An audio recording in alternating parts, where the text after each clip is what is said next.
Taxi FM 93.1, au cœur des grands événements. Madame, Monsieur, bonjour. Bonjour à tous. Bienvenue. Nous sommes très heureux de vous retrouver ce matin sur la radio Taxi Media Show. C'est pour vous permettre de mieux comprendre les sujets développés par les journaux dans les kiosques. Aujourd'hui, c'est mardi, on va dire 5 juin 2018. Il est 7h presque 8 minutes dans tous nos studios ici. Taxi Media Show, le 7h Irrigator. Et dans les prochaines minutes, notre tour d'horizon traditionnel des rédactions. 4 rédactions à visiter ce matin. L'hebdomadaire L'Indépendant Express, le bimensuel Économie et Développement, le bi-hebdomadaire L'éveil de la Nation et l'autre bi-hebdomadaire ce matin à visiter, c'est l'Alternative. Dans 10 minutes pour trancher, notre invité ce matin, c'est Anaté Odabalo, les membres du collectif d'enseignants, chercheurs qui a lancé le mouvement de grève sur le campus universitaire de Lomé. Nous reviendrons sur le sujet et puis nous vous permettrons de réagir sur un sujet que nous vous proposerons tout à l'heure. Taxi Media Show, Irrigator. Et nous commençons avec le quotidien Liberté. Liberté dans les kiosques ce matin revient sur la crise politique au Togo. En attendant le verdict de la CEDEAO, l'incertitude sur la quintessence des recommandations. Le confrère le relève. Vous lirez l'article donc dans le journal à la page 3. Mine, attribution de permis de recherche, or, diamant, omerta sur les résultats, relève notre confrère ce matin avec la photo du directeur général des mines et de la géologie à la une du journal, Marcel Soglé, donc vous lirez l'article dans le journal à la page 4. Et puis Gabon, les jeunes Togolais arrêtés lors de la visite du Fort Nyasingbe, détenus dans des conditions alarmantes. C'est ce que relève ce matin le confrère. Le journal qui nous informe également que les accidents se succèdent à la SNPT. Une semaine après le décès d'un ouvrier, un autre hospitalisé suite à un grave accident. C'est ce que vous lirez à la page 3 du quotidien Liberté ce matin. L'autre quotidien aussi dans lequel c'est Togo Matin qui parle de l'amélioration des services de l'aviation au Togo. 20 milliards de francs CFA de la Banque mondiale pour accompagner le processus. L'article est à lire à la page 2. Et puis, meeting et manifestation de la coalition de 14 partis de l'opposition. Où se situent alors les entorses aux libertés publiques? C'est l'interrogation du confrère. Vous lirez l'article à la page 3. L'éditorial du journal de Niamey à Abidjan, histoire de 3e mandat, le confrère en parle. Et puis le journal revient sur la journée mondiale de l'environnement 2018. Les Nations Unies appellent à bannir les produits en plastique à usage unique. Vous lirez l'article donc dans le journal Togo Matin. Notre premier coup de téléphone ce matin, c'est à la rédaction du bi-hebdomadaire L'éveil de la Nation avec Sam Djabor. Sam, bonjour. Bonjour Eric, bonjour aux fidèles passagères du plus beau taxi sympathique matinal sur la 93.1 à l'heure de Taxi Media Show. Merci de nous avoir rejoint, Sam. Et face à l'enlisement de la crise au Togo, la proposition que la CEDEAO pourrait faire à la classe politique, vous avez une idée là-dessus? Oui, Eric, vous savez que la CEDEAO à sa première résolution d'une crise dans la sous-région, à son premier essai, que vous savez, il n'y a pas longtemps, ça devrait être dans le mois d'avril, où la CEDEAO en session extraordinaire a eu à édicter une feuille de route à la Guinée-Bissau, où il y avait une crise qui faisait plusieurs mois, qui tendait vers une année, et la CEDEAO s'était saisie du dossier. Et aux manettes, on avait un certain Fort Nyasingbe, avec à l'appui la commission de la CEDEAO qui avait aidé la Guinée-Bissau à trouver rapidement une solution à sa crise. Aujourd'hui, on se rend compte aussi que la CEDEAO, la même CEDEAO, a confié officiellement la crise togolaise à deux facilitateurs, Nana Akufo-Addo, président du Ghana, et Alpha Condé, président de la Guinée-Conakry, naturellement. Et donc, à l'issue de la session extraordinaire qui s'est tenue à Lomé ici, et qui a vu la crise bissau-guinéenne trouver une issue heureuse, des deux facilitateurs ont été nommés. Et leur cahier de charge ou leur feuille de route pour cette facilitation, c'est de proposer à l'ensemble des chefs d'État et de gouvernement à la prochaine rencontre de la CEDEAO qui va voir porter sur les fonds baptismaux ou qui va voir porter sur le pinacle de cette communauté, un nouveau président, c'est de proposer une feuille comment on peut appeler ça, une résolution ou une feuille de route que tous les acteurs doivent respecter. Et nous sommes partis des crises que la CEDEAO a eu à résoudre, des crises que l'Union africaine même a eu à résoudre. Lorsque l'opposition, pouvoir et opposition ne s'entendent pas dans des pays, on est parti de comment la CEDEAO a essayé de résoudre les crises, comment l'Union africaine a essayé de résoudre les crises, et on a approché aussi certains spécialistes, des politologues, qui nous ont un peu donné l'image ou l'ossature de ce que pourra être la résolution qui sera adoptée pour le Togo. Donc ce matin, dans l'éveil de la nation numéro 567, nous sommes revenus avec des idées pertinentes sur ce que pourrait être la feuille de route que la CEDEAO peut édicter à tous les acteurs politiques togolais. Parce que vous savez, pour peut-être entériner ou pour donner beaucoup plus de quintessence à ce que nous disons, la rencontre samedi entre le président de la commission de la CEDEAO avec à ses côtés certains membres de cette commission et les émissaires de la facilitation se sont retrouvés ici à Lomé dans la capitale togolaise avec les acteurs politiques, la coalition des 14 partis et une délégation du gouvernement, ensuite une délégation de l'Union pour la République. Donc, nous sommes partis de ce qu'on peut appeler des constats d'une manière générale pour essayer d'élaborer à notre façon. Ce n'est pas une précipitation, mais c'est quand même une analyse sur ce que nous faisons ce matin. Nous invitons nos lecteurs à aller parcourir rapidement ce que nous appelons la feuille de route que la CEDEAO pourrait édicter pour le Togo. D'accord, très bien. Écoutez, on va parcourir votre journal. L'article, c'est à la page 3. Et puis, série de manifestations de la coalition de 14 partis de l'opposition. Le gouvernement autorise des manifestations, mais reste intraitable sur les itinéraires, hein, Sam. Oui, ce n'est plus un secret parce que la lettre du gouvernement est parvenue à la coalition. Vous savez que la coalition a encore émis le vœu de manifester pendant 3 jours sur l'ensemble du territoire national. Et ça va commencer le mercredi, ça sera mercredi, jeudi et puis samedi. La coalition a déclaré qu'elle manifestait, mais compte tenu de la loi Boudjouna, la même loi qui donne pouvoir à l'opposition de manifester, la même loi fait obligation au pouvoir qui a l'obligation de garantir le maintien d'ordre et la sécurité pour tous, de faire des recommandations et des propositions par rapport à la demande ou à la déclaration de manifestation que fait l'opposition. Et donc, par rapport à la demande de la coalition, il y a eu une réunion parce que nous nous référons cette fois-ci à la lettre que le ministre de l'administration territoriale a adressée à la coalition des 14. Et dans la lettre, il est question que la coalition a adressé un courrier pour dire qu'elle manifeste. Il y a eu une réunion à laquelle la coalition a été représentée par une autre personnalité de l'opposition, M. Robert Olympio, je crois, si je ne me trompe. Et donc, c'est à l'issue de cette réunion que le gouvernement a expliqué par rapport aux plaintes régulières que le gouvernement reçoit suite aux manifestations de l'opposition et la délocalisation de ces manifestations. Alors, préalablement, ou par le passé, l'opposition empruntait trois artères et même dans la demande de l'actuelle série de manifestations, 3 itinéraires ont été choisis par l'opposition, mais au niveau du gouvernement, pas question de respecter les anciens itinéraires compte tenu des dommages et que cela pouvait créer sur le vécu quotidien des Togolais.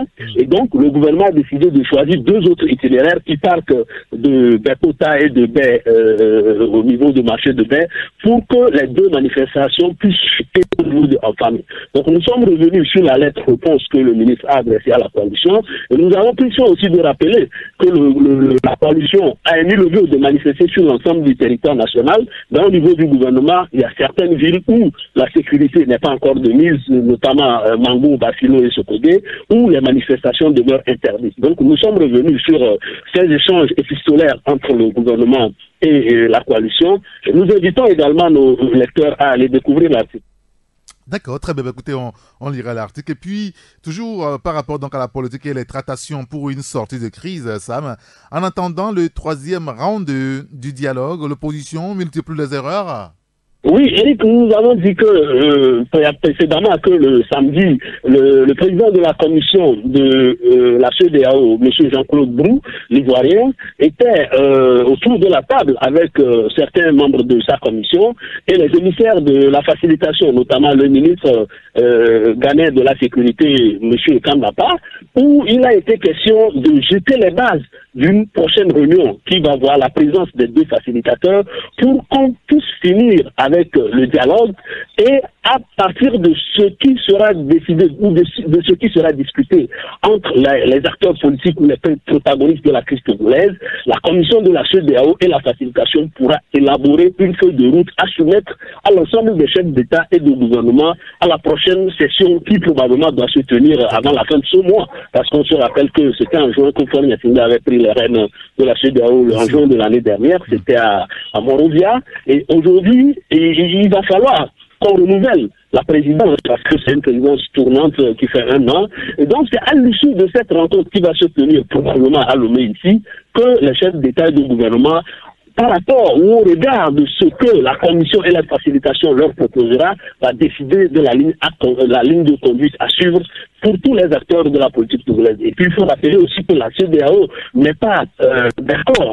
On a vu comment elle est intervenue au niveau de la Gambie, au niveau de d'autres pays aussi. La CEDEAO s'oppose farouchement contre la prise de pouvoir, soit par la force, soit par la rue, mais en même temps la CEDEAO reste intraitable sur les questions de transparence au cours des élections. Donc, c'est des éléments fondamentaux qui peuvent rentrer en ligne de compte à la réunion de Lomé. Mais en même temps, on a estimé dans cet article que l'opposition multiplie les erreurs, parce que souvenez-vous, c'était au 23 février que le dialogue, le deuxième round du dialogue avait fermé ses portes, et le président ghanéen, en partant, les témoins avaient déclaré, ou les observateurs avaient déclaré que Nana Akufo-Addo était tout furieux contre la classe politique togolaise parce que il ne comprenait pas pourquoi, pour une question d'intérêt national, les gens ne pouvaient pas mettre de côté leur ego, mettre de côté leur intérêt un peu particulier pour faire valoir l'intérêt général.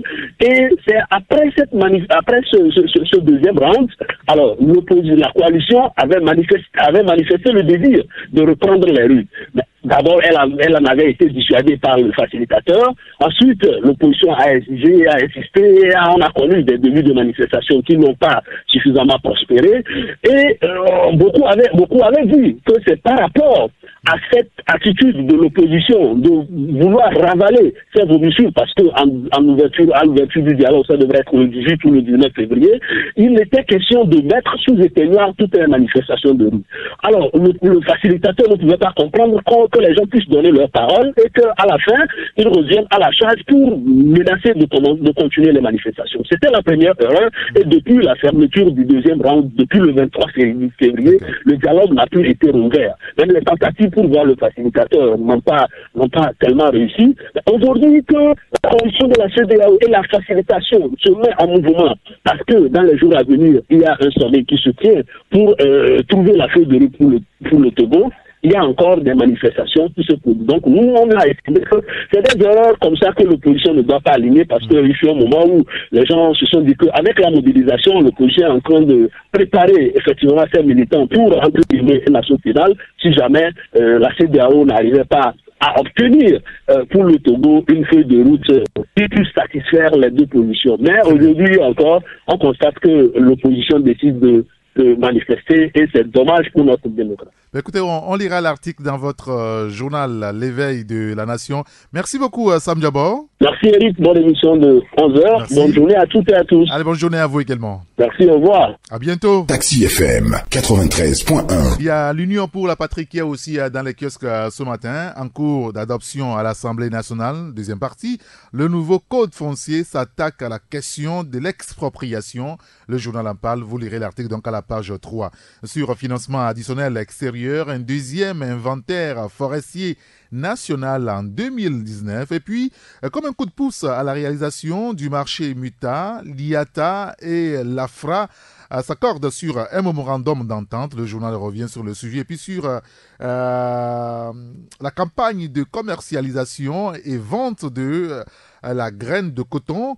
une embellie, on va dire, des prix attendus pour accompagner la prochaine campagne cotonnière.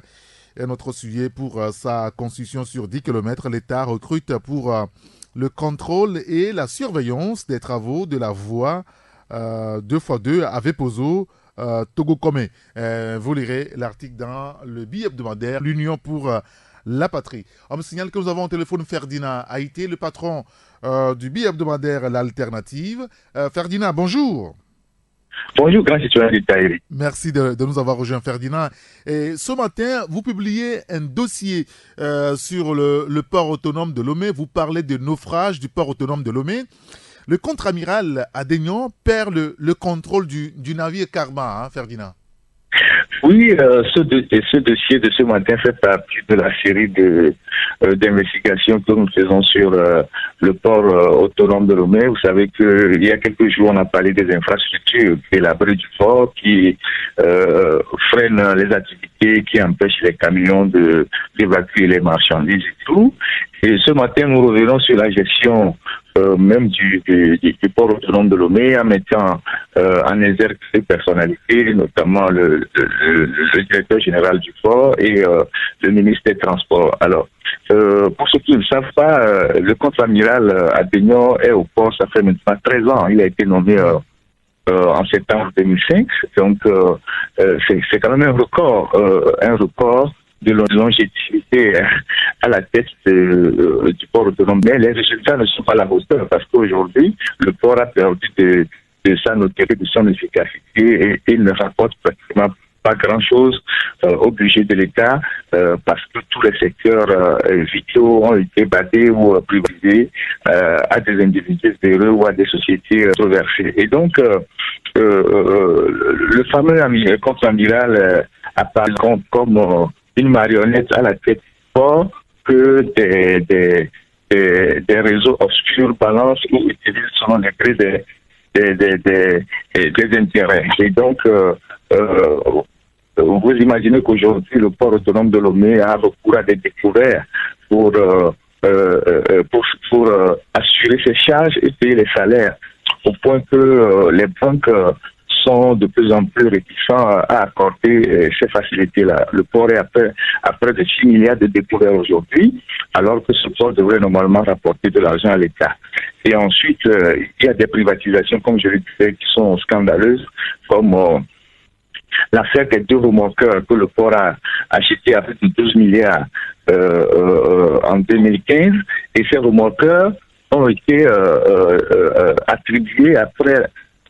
ont été confiés à une société privée appelée Bonga, qui fait ses activités et ne reverse que des miettes au port autonome de Lomé. Vous avez le ministre des Transports, Nyonfam, le controversé, qui est lié à plusieurs scandales dans ce pays et qui parfois fait assurer certaines de ses charges par le port autonome de Lomé, particulièrement lorsque il voyage, c'est le port qui prend parfois en charge ses billets d'avion comme si son ministère n'avait pas de budget. Donc, l'analyse de ce matin, ou l'article de ce matin vise à faire carrément le tableau de bord du port. C'est un tableau totalement éteint et à attirer l'attention des autorités pour qu'on puisse imprimer une nouvelle dynamique, un nouveau management à ce port-là pour que ce dernier puisse reprendre sa notoriété dans le temps. D'accord, très bien. Écoutez, on lira votre dossier sur 2 pages, page 3 et page 4. Vous parlez également de la crise politique, Ferdinand. La coalition de 14 partis annonce des manifestations. Le gouvernement décide des itinéraires finalement.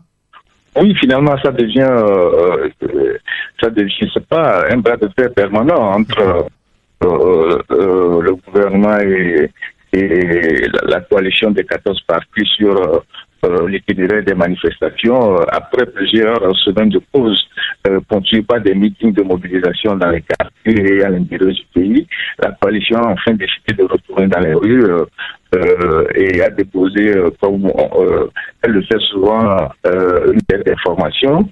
Mais le tout-puissant ministre Pessi, qui est le plus grand profiteur de la démocratie, parce que c'est le seul aujourd'hui qu'on peut identifier comme celui qui a profité de l'ouverture démocratique au Togo depuis 1990, où il a été nommé ministre grâce à la transition et qui n'a jamais pu quitter le gouvernement ou qu'il a quitté parfois, il est revenu.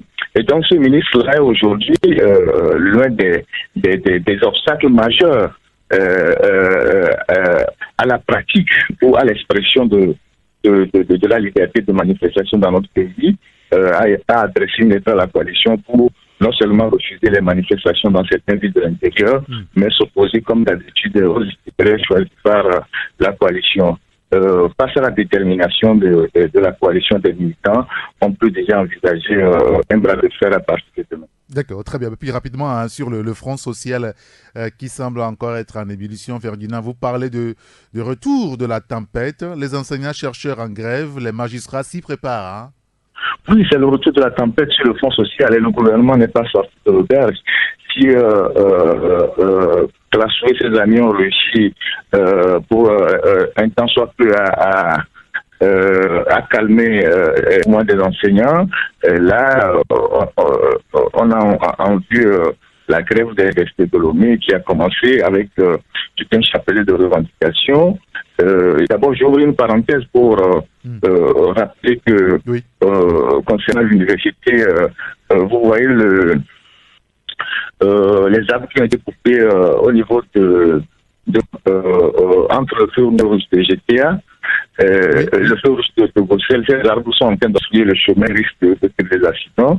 Il faut que ceux qui ont eu l'idée de couper ce là et débarrasser le bord de la route des tronçons d'arbres qui sont là-bas, qui ont failli créer un drap possible. Donc pour revenir à la grève des enseignants-chercheurs, elle est déjà en cours et puis les magistrats ont leur mouvement pour non-respect des engagements pris par le gouvernement.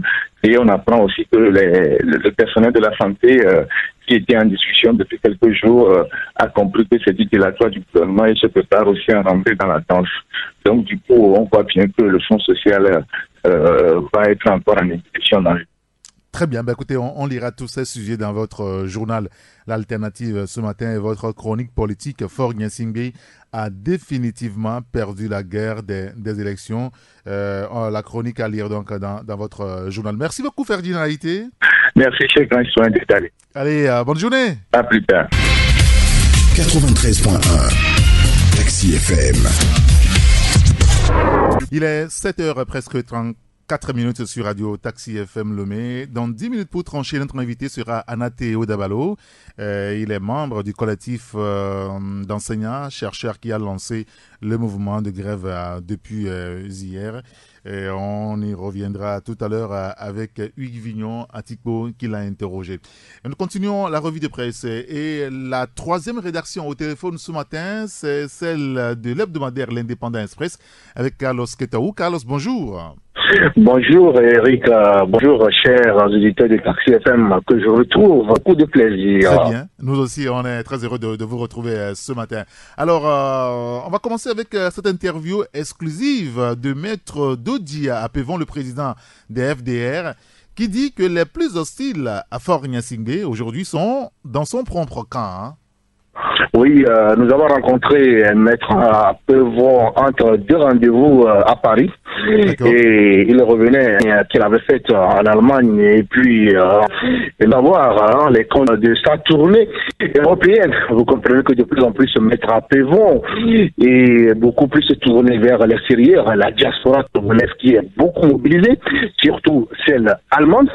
Et nous avons profité pour lui arracher sur l'objet de sa mission et sur les résultats de cette tournée européenne. Et Maître Pévon n'est pas allé pour nous dire exactement comment la diaspora mobilisée contre le régime, entre Gnassingbé, les actions diplomatiques et le lobbying qu'il a mené auprès de certaines autorités allemandes et françaises.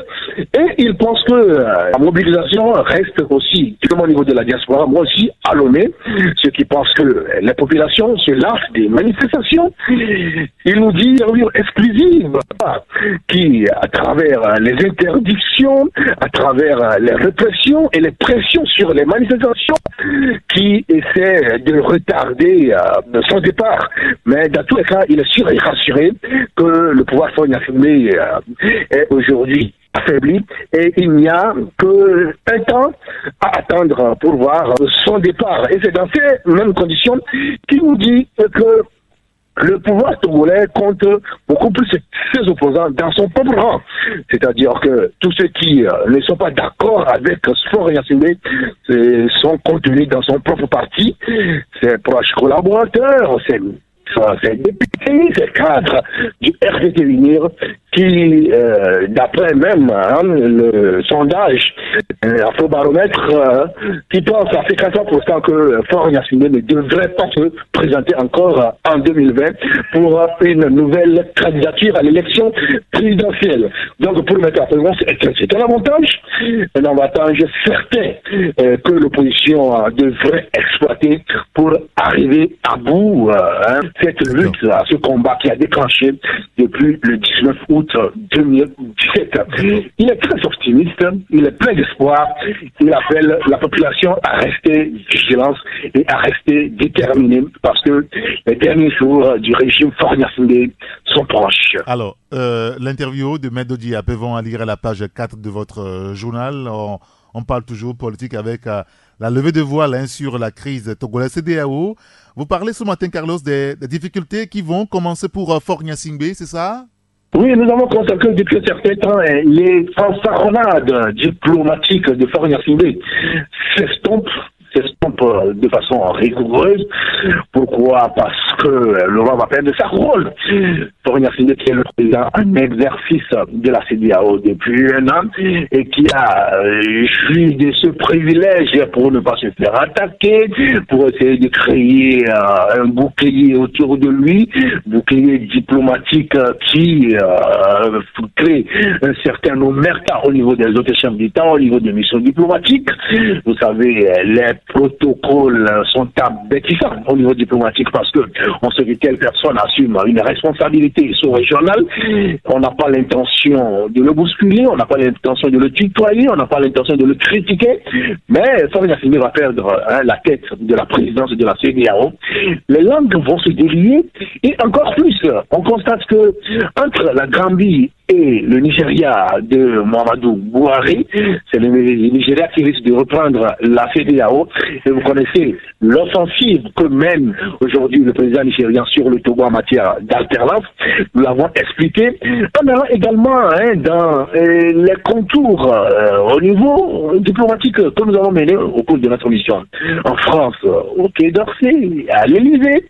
Et nous avons également analysé la position des Occidentaux sur la crise togolaise. Personne ne veut aujourd'hui que le Togo bascule dans la violence, parce que le Togo est une plateforme stratégique en matière diplomatique, économique et politique. On sait qu'on a déjà perdu beaucoup sur le plan économique, sur le plan diplomatique et sur le plan des investissements, mais les Occidentaux, que au niveau de la communauté internationale, veulent toujours garder le Togo comme un pays où on pourrait continuer tranquillement à répartir la stabilité. Et c'est ce qui crée la panique dans le rang du pouvoir de Lomé, qui essaie par tous les moyens de créer des lobbying en essayant d'étouffer ce sommet de la CEDEAO qui va pouvoir partir Faure Gnassingbé et qui veut éloigner les participants à ce sommet de l'essentiel qui constitue la crise togolaise, parce que on apprend dans la foulée qu'on veut jumeler ce sommet de la CEDEAO à être celui du CEMAC, le regroupement sous-régional au niveau de l'Afrique centrale, afin de se pencher beaucoup plus sur les crises au niveau de l'Afrique centrale, Centrafrique et autres, République démocratique du Congo, et laisser le dossier togolais en berne.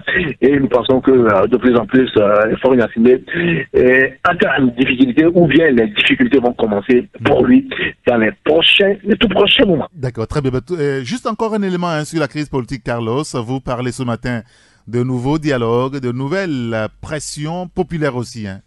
Oui, nous avons une nouvelle version du dialogue qui a déclenché depuis le week-end dernier avec des commissaires de la CEDEAO qui ont été mandatés pour venir échanger avec l'opposition, la coalition des 14 partis et aussi avec le parti au pouvoir. Et à travers les échanges et les discussions qui ont lieu, on constate de plus en plus que le pouvoir est en train de perdre le terrain dans la mesure qu'il n'a plus d'arguments valables à faire vanter. Tout le monde est unanime sur la question de la limitation des mandats et également le mode de scrutin, le départ de Fonia Singbe en 2020. L'unanimité se dégage, le pouvoir n'a pas d'arguments, l'opposition maintient la pression, les meetings tous azimuts à gauche et à droite, et surtout encore les manifestations qui sont prévues pour cette semaine et une mise en garde de la CEDEAO qui est faite à l'autorité politique togolaise de ne pas encore engager des interventions et allègres comme le fait et empêcher les Togolais de manifester leur mécontentement face à un régime qui est en décrépitude. Donc la pression et au niveau de la CEDEAO reste maintenue sur le pouvoir politique, mais aussi la pression populaire reste maintenue. Et tout le monde pense que c'est une question de temps pour le régime Fonia Singbe de pouvoir créer des conditions d'une alternance démocratique ou bien de voir le Togo basculer dans la violence avec les conséquences fastidieuses qu'on connaîtra au niveau de la sous-région. D'accord. Tout à l'heure, d'ailleurs, nous demanderons l'avis de nos auditeurs sur cette question de la CEDEAO qui semble reprendre le contrôle des discussions politiques au Togo. Selon plusieurs analystes, les discussions politiques au Togo échappent finalement aux acteurs politiques. On va en parler avec les auditeurs tout à l'heure sur le 93, 96, 99, 99. Écoutez, Carlos Ketaou, merci beaucoup pour votre disponibilité ce matin. Eric, merci.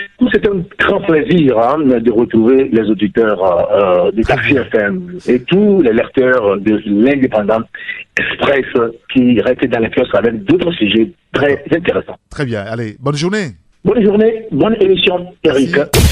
Toujours une longueur d'avance, toujours une longueur d'avance. Taxi FM. Il y a l'hebdomadaire Le Médium qui est dans les kiosques ce matin. Société, la déventure du lycée technique d'Adidogomé, l'épicentre des escapades amoureuses. C'est ce que relève ce matin le journal Le Médium. Vous lirez l'article à la page 3. Loi sur le foncier, plus de bradage des terres aux étrangers. C'est ce que note le journal Le Médium. Un autre sujet sur l'énergie. Le gouvernement annonce une nouvelle centrale thermique de 60 MW à Lomé. Vous lirez l'article donc dans le journal Fin de l'aventure illico au Togo.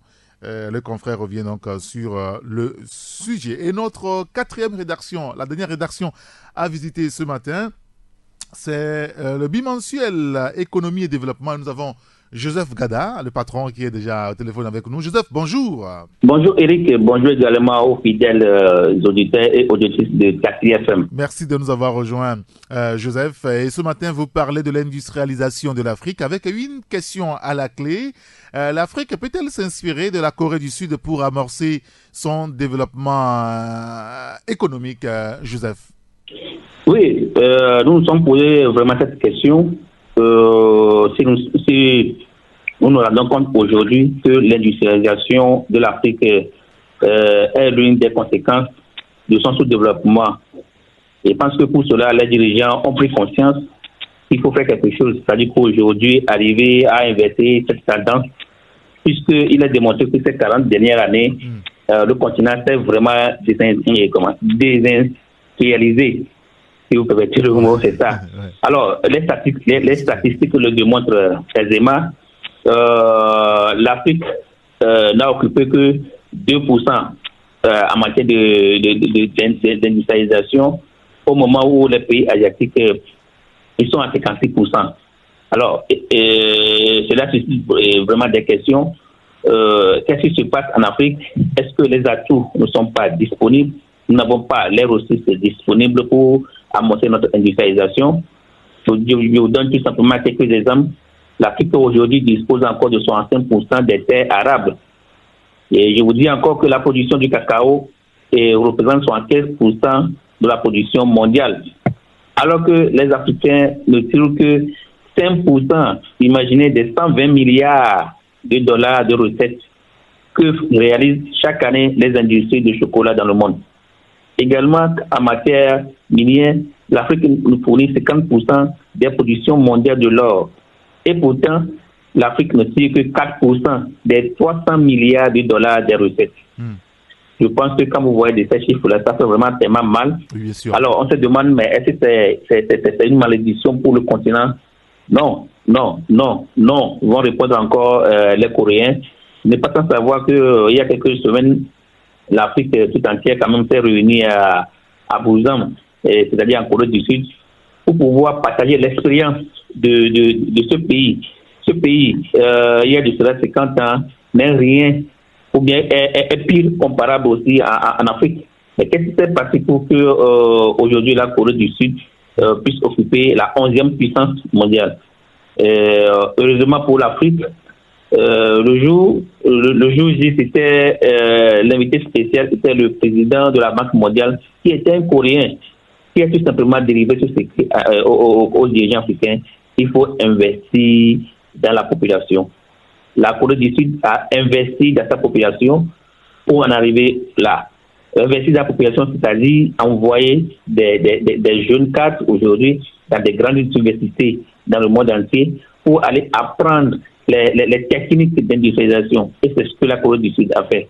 Alors, je pense que durant ces assemblées, beaucoup de dirigeants africains ont appris la leçon. Et je pense que la BAD, qui est la Banque africaine du développement, promet quand même d'investir au moins 35 milliards de dollars dans les 10 ans à venir. Je pense que de tout ça, ça pourrait quand même remonter un petit peu sur la tendance de l'intégration. Puisque les Coréens ont conseillé l'Afrique, aucun incident ne viendra installer une industrie en Afrique. Donc, l'Afrique doit compter d'abord aujourd'hui sur ces start-upers. Vous savez quoi, on en a vraiment plein. Il y a des jeunes qui réussissent en matière de la numérisation, qui réussissent des choses pas possibles. Donc, on peut quand même exploiter ces jeunes pour qu'on puisse en arriver quand même à cette industrialisation. Donc, je pense que le problème de formation des jeunes, des cadres, demeure toujours. Quand vous savez qu'aujourd'hui, chaque année, il y a au moins 11 millions de jeunes africains qui viennent sur le marché de l'emploi. Et à peine 3 milliards arrivent quand même à trouver cet emploi décent. Donc, arriver à l'industrialisation, je pense que ce serait vraiment le meilleur moyen. Alors, nous avons proposé des témoignages éloquents quand même dans ce dossier. Les gens peuvent quand même en procéder et attirer quand même les profits possibles. Alors, on lira l'article donc à la page, je pense, 2 de votre journal Économie Développement, votre analyse beaucoup plus. Vous parlez également de l'assainissement. Encore une bataille gagnée avec le 4e lac, écrivez-vous ce matin, Joseph. Nous avons dit que c'est une bataille gagnée et non la guerre. Et puisque on n'est pas fait savoir qu'il y a toujours des poches d'inondation qui existent à Lomé et dans certains banlieues. Je voulais parler de Ablogame, et je voulais parler de Tombrekopé et de ces environs. Donc, je pense qu'aujourd'hui, les populations d'Adakmame, de Kaïnkopé, d'Anfame et de ces environs peuvent se frotter les mains parce qu'il y a de cela 10 ans, 15 ans, ceux qui connaissent très bien cette zone vous diront tout simplement que c'est la Corée là-bas, surtout en période de pluie, pour ne pas dire en juin, juillet, c'est très difficile. Et vous vous rappelez très bien qu'en 2008, quand il y a eu c'était environ plus de 3 000 à 5 000 personnes qui se sont déplacées. Donc je pense qu'aujourd'hui, avec cet investissement du gouvernement dans le mandat social du chef de l'État, il va falloir tout simplement que les populations puissent quand même prendre conscience, très important, pour pouvoir assurer l'entretien de ce 4e lac. Je ne pense pas que dans les 5 ans à venir, on va retrouver dans ce lac encore des ordures, des ustensiles pas possibles, des gens qui viennent chier dans ce lac. pense que la population doit prendre conscience d'entretenir quand même ce joyau, et également les autorités aussi doivent quand même y participer. Je pense que au-delà de tout, sur ce lac qui est distant de 18 km, peut se développer encore le tourisme. Puisque dans d'autres pays, on en a vu, quand vous allez en Italie, Venise, quand on comprend les fleuves Rhône de la France, quand on prend même la Turquie, et par exemple, traversé par ces lacs, nous allons entretenir sur ces lacs, on peut avoir des yachts qui vont faire des promenades. On peut avoir même des restaurants, beaucoup de choses qui peuvent se développer tout au long de ce lac. C'est pourquoi nous pensons que, au-delà de lutter contre l'inondation, que ce lac soit vraiment un instrument pour booster la croissance économique du Togo, et surtout quand même booster la croissance de la zone. C'est très important. Je pense que les autorités doivent réfléchir, et puisque nous sommes en saison de pluie, nous tous nous allons voir ce que ça va donner. Et puis, effectivement, ce joyau ou ce quatrième-là est quand même la bienvenue dans la zone. Et on lira donc votre article dans le journal Économie et Développement. Votre invité ce matin, c'est Christian Develande, le président de la Banque Ouest-Africaine de Développement. On lira son interview aussi dans le journal. Merci beaucoup, Joseph Gada. Merci beaucoup, Eric, et bonne journée. Allez, bonne journée à vous aussi. Bonne journée. Et donc, aussi, dans les kiosques ce matin, vous avez le journal Actu Express. Actu Express qui revient sur la reprise des manifestations de la C14, C6, 7 et 9 juin. Vous lirez l'article à la page 3. Le confrère parle également de sabotage de la C14, le quart de maître Yaovi Agboibo dans le mauvais rôle, écrit Isidore Akolor ce matin. Vous lirez l'article toujours à la page 3 pour des précisions. Direction des transports routiers et ferroviaires, formation gratuite pour les motocyclistes. C'est ce qu'écrit donc le confrère ce matin. Vous lirez l'article à la page 2. Fin des travaux à CPUE. Le Togo préside le groupe central des négociations post-Cotonou. L'article aussi à lire dans le journal. Et puis le confrère revient sur la lutte contre l'injustice. Le Front citoyen Togo Debout appelle la population à une conférence publique ce samedi au centre communautaire de Baie. L'article est à lire donc dans le journal Actu Express. Alors, dans le kiosque ce mardi, pas mal de journaux quand même. Vous avez, outre Actu Express, vous avez l'Indépendant Express. Il y a le bi-hebdomadaire L'Union pour la Patrie. Il y a l'Alternative, l'Éveil de la Nation également, le bimensuel L'économie et développement. Vous avez l'hebdomadaire Le Médium, et puis le quotidien Togo Matin et le quotidien Liberté. Et si on partageait le même taxi? Taxi FM.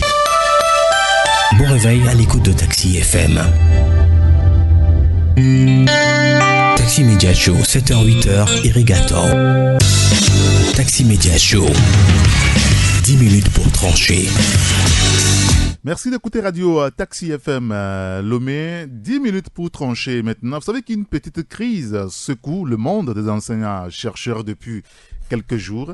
Le 31 mai dernier, un groupe d'enseignants-chercheurs a adressé un préavis de grève à la présidence de l'université. Ce mouvement de grève est effectif depuis hier et a d'ailleurs fait réagir le syndicat national des enseignants du supérieur. Vous avez écouté sur notre antenne hier la réaction du secrétaire général de ce syndicat, professeur Essoanam Bachana. Ce matin, nous donnons la parole à l'autre partie, et c'est Anaté Odabalo. Il est membre du collectif d'enseignants chercheurs qui a lancé le mouvement de grève. Il a été interrogé par notre confrère Hugues Vignon-Atiko. Monsieur Anaté Odabalo, bonjour. Bonjour monsieur. Alors, les enseignants-chercheurs sont en grève. D'après les informations, il y a un préavis de grève qui a été lancé. Apparemment, du côté de l'administration, on dit que vous n'avez pas suivi la démarche. Expliquez-nous pourquoi est-ce que vous êtes entré en grève? Merci beaucoup. Nous avons été obligés de rentrer en grève parce que il y a des promesses non tenues depuis des années, notamment depuis 2011. Et ce qui nous a beaucoup plus poussé à aller en grève, c'est que il y a eu quelques accords. Bon, je les appellerai pas accords, mais il y a eu quelques ententes, quelques décisions importantes en février 2018 où nous devions être satisfaits du moins une partie des revendications sur le point salarial notamment, mais ça n'a pas été fait jusqu'à présent et nous sommes obligés de nous faire entendre. Est-ce que vous avez suivi la procédure normale pour aller en grève? La procédure normale, vous savez, c'est un collectif des enseignants qui a lancé ce mot d'ordre de grève parce que justement les secrétaires généraux des syndicats n'ont pas à un moment donné honoré leur engagement. Ils ne nous informent de rien. Et je précise que nous, les enseignants d'université, nous ne sommes pas les employés des secrétaires généraux, nous sommes des collègues et nous les avons élus pour qu'ils nous représentent.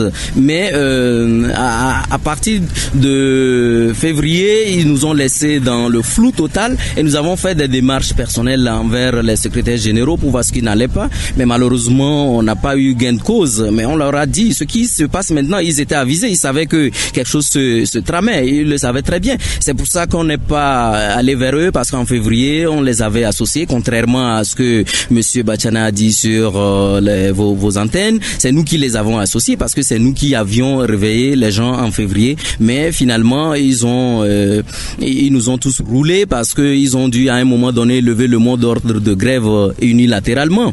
Et ce qui en syndicalisme n'est pas normal non plus. Donc qu'on nous dise qu'on n'a pas suivi les procédures, je dis non. Le 25 mai dernier, à l'auditorium de l'université de Lomé, nous avons tenu une réunion de tous les enseignants d'université. Mais je crois savoir que les deux secrétaires généraux sont aussi avant tout des enseignants d'université. Ils pouvaient venir. Mais non, ils n'ont pas fait ça. C'est avec le ministre de l'enseignement supérieur qui les a invités à la va-vite le 23 mai pour produire un truc qu'on nous a présenté sur les réseaux sociaux. Ils n'ont pas communiqué véritablement. Ils n'ont pas. Moi, je suis syndiqué, je suis du SNES, je suis du CEST. J'ai mon ami Boudjona qui est du et les autres, bon, pour ne pas les nommer, qui sont du SNES. Donc, dans le collectif, il n'y a pas que les enseignants non syndiqués. Il y a en réalité, maintenant, les deux syndicats, c'est des coquilles vides.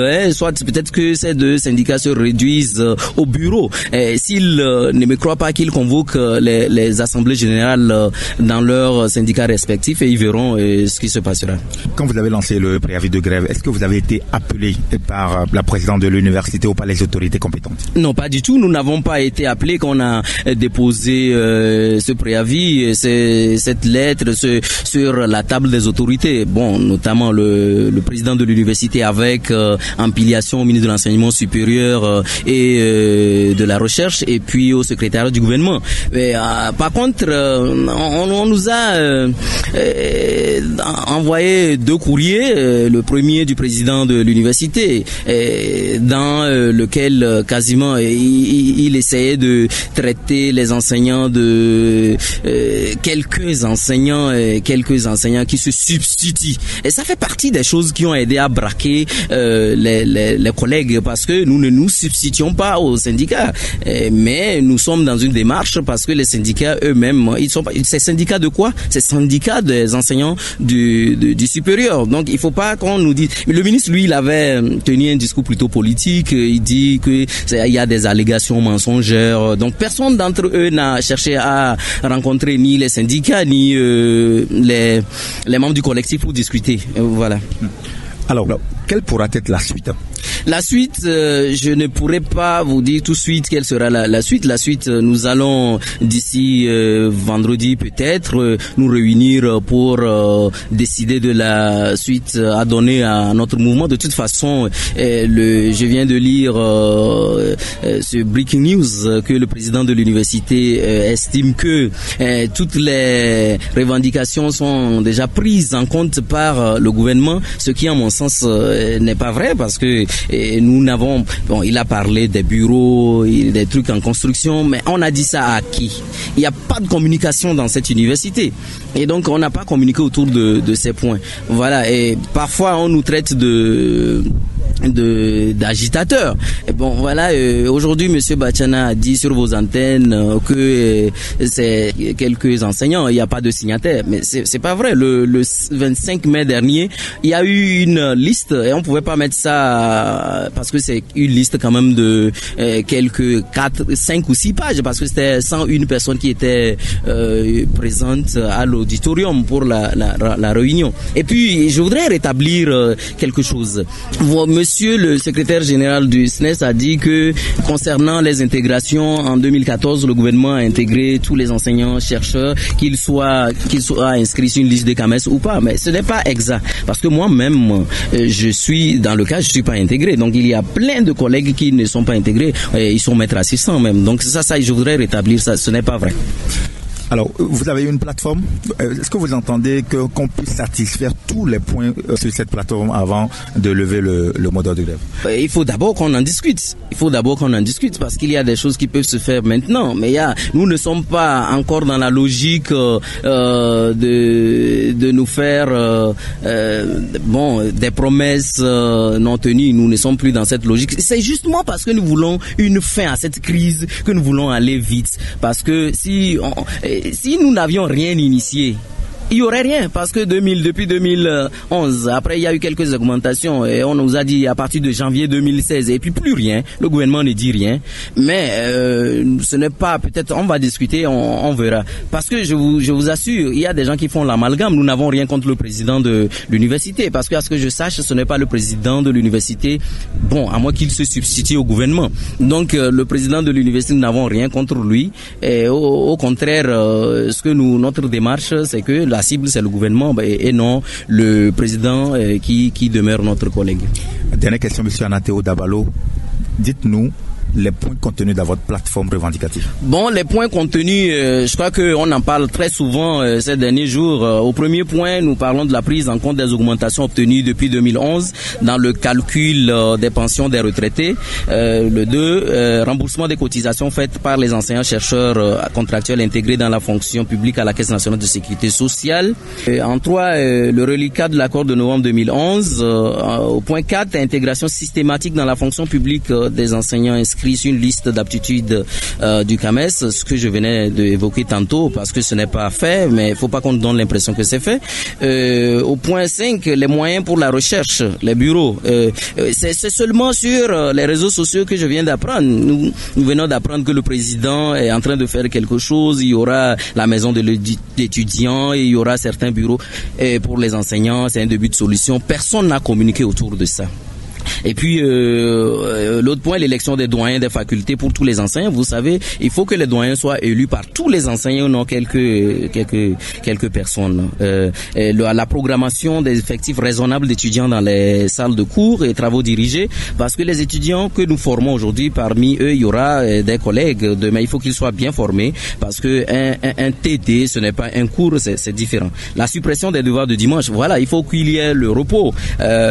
Psychologiquement, ce n'est pas une bonne chose qu'on soit ici tout le temps. Il faut qu'on se repose pour mieux être plus performant. Et puis les mesures de protection du personnel et de leurs biens lors des manifestations des étudiants et des garanties de dédommagement conséquents.